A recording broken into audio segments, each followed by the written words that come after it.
Merci Madame la Présidente. Écoutez, je crois que le DPE, c'est le dernier totem du socialo-macronisme après la fin des ZFE, des DPE qui ont été, du ZAN, pardon, qui ont été partiellement votés hier. Écoutez, moi je trouve qu'il y a vraiment un problème qui est extrêmement grave vis-à-vis de ce DPE. C'est-à-dire que de façon arbitraire, on fait basculer du jour au lendemain des millions de logements, on les classe de façon indécente, on les décote, parce qu'il faut quand même savoir que quand vous vendez un bien qui est classé F ou G, il perd 20% de sa valeur, c'est très difficile à vendre et c'est très difficile à financer auprès d'une banque.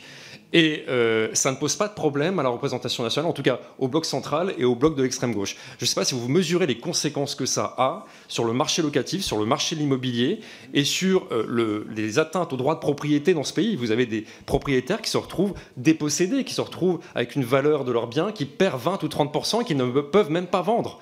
Vous voyez ? Et en face, alors j'entends le débat sur la rénovation énergétique, mais vous avez des gros lobbies qui captent des milliards et des milliards d'euros. Le C2E, ça coûte 6 milliards d'euros.